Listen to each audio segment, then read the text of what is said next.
Hey guys, it's Maxie here and welcome to another TEW2020 video. You join us today for WWE Battleground, which is going to be something a little bit different to the norm. Whilst it is still a pay-per-view, we are just exclusively broadcasting it on the WWE network. There's not really many, if any, title matches. I can't actually remember. I'll need to go through the card as we go. But the purpose here is just basically having Raw v Smackdown, kind of using it as like a test event to see, you know, who works well with who and what doesn't work for potential feuds. So you'll have like a lot of baby faces from one brand facing like heels from another, just to really see, yeah, and have a bit of fun with some matches that haven't happened either yet or haven't happened for a long time.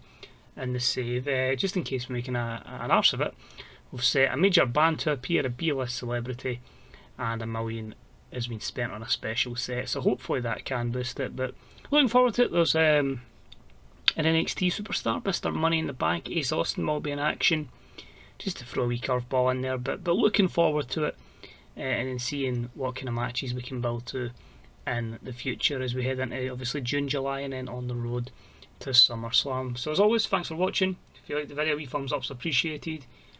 If you like it social, you know what to do, and if you want to buy the game, get the demo or check other people's content. Best sources are all in the description below. That being said, we have some Battleground to attend to. Let's get a show on the road. So with 47,786 in attendance at the Stanford Stadium, and we start off with the two champions, the WWE Champion, Big E, the Universal Champion, Keith Lee, and they're basically bigging up, you know, who's going to win? Is it going to be Raw? Is it going to be SmackDown? I don't even know how balanced I've made the results, but it's just basically them showcasing, you know, why Raw is a better brand or why SmackDown's a better brand. But two babyface world champions and a nice 100 rated segment puts, as I say, the top angle sorted for this evening, so it's all down to the matches doing well. But Keith Lee's getting stale, but overall very good for our opening segment. We start off though straight to a promo, and we've got the Intercontinental Champion from SmackDown, Jay White, and he is going to be taking on the Fiend Bray Wyatt from Raw. No championship match here, but it is just a case of Jay saying, you know, he's faced a lot of interesting characters and personalities along the way, whether it was in Japan or whether it's been here, and he's really looking to test himself against something that he's never faced before in the form of the Fiend. So an 84 there. And we had fantastic heat and good wrestling, and it was the Fiend Bray Wyatt who defeated Jay White in 1752 via a Sister Abigail. But during the matchup we had Alexa Bliss turn heel and attack or distract Jay White, giving the Fiend the victory. So an 80 rated matchup, pretty level in terms of performance. The foreshadowed heel turn and a new hot move from Bray Wyatt as well. But 3 segments. She is now going to be turning heel. Comes a complete success. Perfect. So she's going to be joining the Fiend. Obviously he's got Akam and Razar at the moment. More people are coming. This isn't a family. The family's been and gone years and years ago thanks to Harper and Rowan. This is going to be an army. So look forward to that in the future. We then have MVP. You know, the manager, if you will, of the Millionaire Club. Of course, Ricky Starks, Montez Ford and Bianca Belair. And he's coming down just to watch the next match and see what's going down in that. So that's a 42. And that matchup was between the NXT champion Ace Austin and then Austin Theory. So a lot of Austins in here. And it was about the had great heat and good wrestling, and Ace Austin defeated Austin Theory in 1843 with the fold. A disappointing 74 here. Ace Austin off his game, probably hampered his performance a little bit. Austin Theory acting a wee bit heelish as well, and there was a few times that psychology was lacking, so that did take a few points off the matchup. But we're looking to build something up with Austin Theory. There's a big plan in the future for Ace Austin, so yeah, good matchup, and it was what it was in the card for that reason. Then have a wee backstage segment. Edge has had just a nightmare since he lost to the Fiend, and he just has a bad encounter with Braun Strowman, or just Braun as he's known as now, and he just absolutely beats Edge down, and Edge is just getting, yeah, it's just not his year in the year 2022. So a 71 segment for that. We then move on to a matchup between SmackDown's Kevin Owens and Sami Zayn against Raw's Montez Ford and Ricky Starks. Ford just back from injury.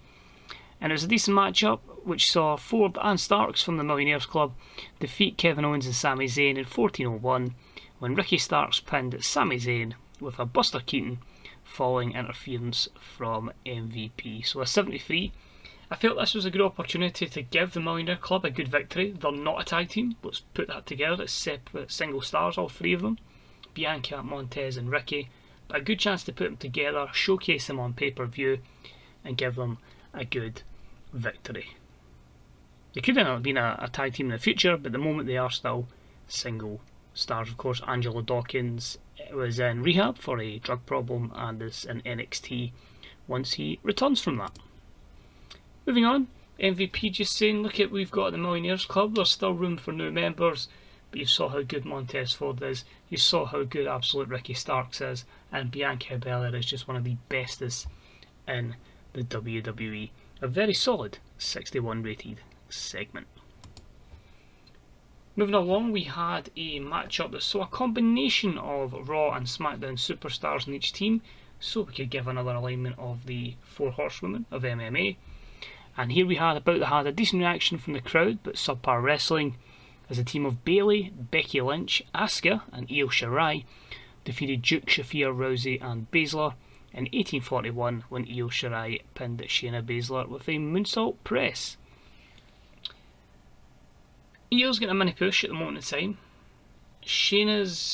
I'm wanting to build a tension between Shayna and Ronda. I think I'll keep them together for just now. One day that's just going to implode between those, so there's got to be a feud you've got to touch.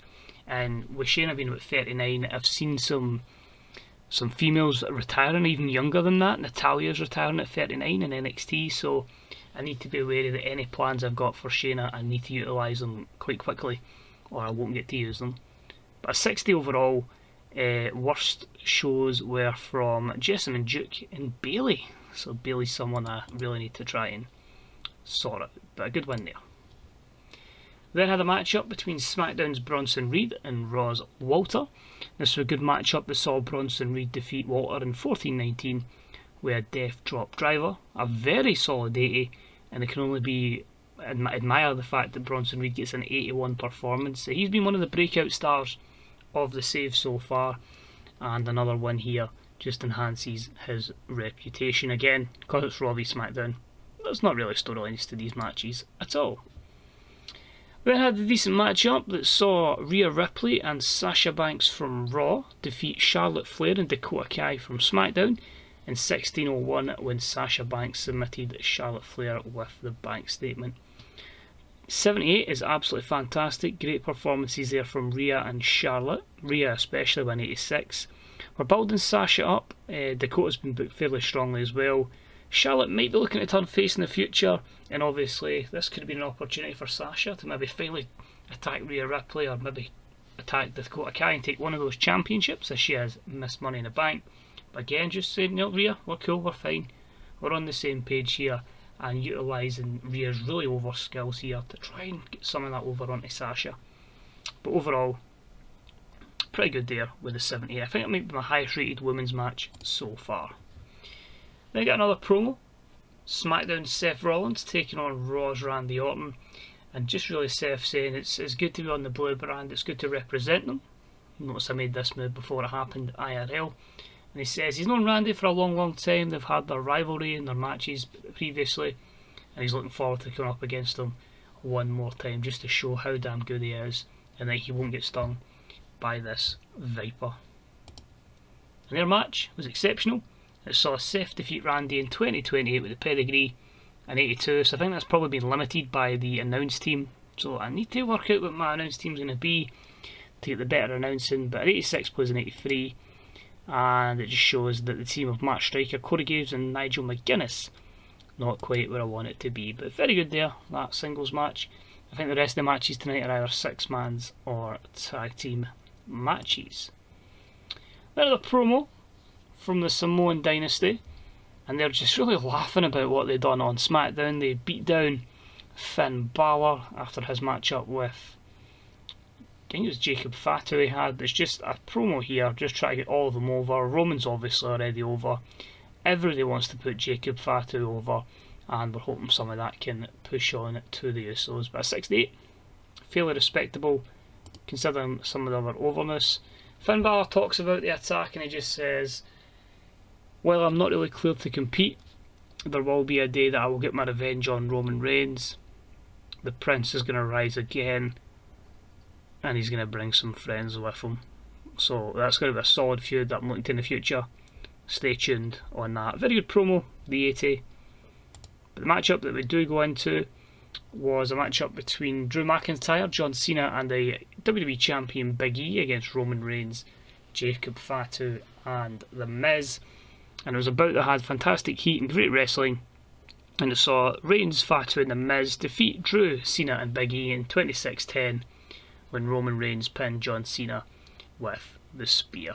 So again, maybe capped because of the announcers. 82 is not good in terms of, I was hoping to get this maybe closing in the 90s. Best performances there from Drew and Big E. Jacob Fatu on an 80, considering he's not the most over guy in the world, is encouraging, because it means he could get to an extremely high level in the future. But overall, happy with it. Don't think there would have been that many other negatives. Maybe Miz and Cena declining. Physical ability. Yep. Not the worst in the world. I've seen a lot better. So it's just probably the announcing that's really crippled that one. And of Karrion Kross, he says he's been on a few victories on Raw. He's going to try and take the championship away from Big E, and what better way to put his name out there than defeating the Universal Champion Keith Lee in this main event match. So a 78 promo for Karrion Kross. I just felt it was a good opportunity to give him some mic time like that. And our main event, oh dear, that's not good, with a Keith Lee injury. An exceptional matchup. Keith Lee and Bryan defeat Angel Garza and Karrion Kross in 22-21 when Keith Lee pinned Angel Garza with a power slam. The 81 would have been much higher with the injury taking a few points off it and the colour commentary taking a few points off it. So we could have been looking at an 87-89. Everybody's performance was very good apart from Karrion Kross's. In saying that, 82 is still spectacular. Quite worrying that our Universal Champion has an injury though. Hopefully it's one he can work through and we'll just rest him until the next pay-per-view, so that's not ideal. But the show itself, 89. Obviously we get great help from the first promo. The matches could have been a lot better. I think we're still needing the right commentary team to get there, but with all the boosts we'd put through, obviously celebrities etc., we were always going to have a good time. We'll skip to the main screen. I just want to really check the situation with overness on a few people. And we also benefit as well where the more over we can get by putting the big money in for like celebrities etc., it means once the industry's back at its peak we can chase those other accomplishments, which is obviously the crowds over 70,000 right up until 100,000. So there's certainly still a lot to work towards, and just hope that we can seek to do that. Really, that's the plan. Hopefully this shouldn't take too long and we'll be ready to go. It's obviously the end of the month. Let's check on Shane McMahon and we'll see what is going down. So Renee Young has left. I seem to have forgotten to give Bayley a contract, which might not be the worst thing in the world, as mad as that sounds. Because I feel like with Bayley, what we can do is see how she does if AEW try and pick her up. But yeah, that was, yep, a missed part on me. Renee was always going to go. These deals are already sorted elsewhere, so they're all gone. The event itself was fantastic, which is good to see. Delighted with that. What else we got? Anything? Keith Lee hurts. Not missed any dates and have a few weeks to heal. Well, his next show, we just got events and TV. Stomping Grounds is Raw. Backlash, he's got 4 weeks to get there for Backlash. I think he should be fine for that one. So Matt Hardy's coming in. We know about that one. A lot of deals finishing up there. Brock Lesnar's gone from WWE, he's with the CMLL. MJF is now permanently in NXT. A lot of deals ending, and Orange Cassidy I just scouted everyone from AW, but he is now a free agent, so I might pick him up for NXT. Who knows? And it was 12 million people viewed that on the WWE network. In terms of finances, we only lost 2 million last month, which again is incredible because we only had one event that was on pay-per-view, one was a network exclusive, and we punted a lot of money into media. Again, you can see the last 2 months, 50 odd million into media. And yeah, that's going to be the same again. We'll just keep increasing the Horizons network before we, or maybe even the WWE network. We'll see where we can look to get it to its highest level to push us on. So let's do a check-in. Medical first, sorry, so we can see how long we're missing Keith Lee for. That's not bad. So Andrade's back in 13 days. Drew will be able to, Finn will be able to work fine in 4 days, and Keith Lee will be fine to work in 3 weeks, so that's fine. Give him a bit of time off and just have him in angles. 6 months and 3 weeks for Matt Riddle in rehab, and likewise time scale for Tessa and pretty much Vanessa Bourne, as they're both on maternity leave. Now the big one, overness. Bray in a very good position. Garza still good considering. Austin Theory in the 70 yards. Becky decreasing more. Big E still smashing it. Bronson Reed around about the 70s. Who else was featuring there? Dakota Kai still on 60. Daniel Bryan in the 90s, which is good. Drew in the 90s. I don't actually think we've got that much of a change here. Jacob Fatu, someone we've been working on, so he's like just underneath that 70 threshold. Keith Lee, pretty much your Stone Cold or The Rock. Karrion Kross is in the, he's closing in the 90s in some places.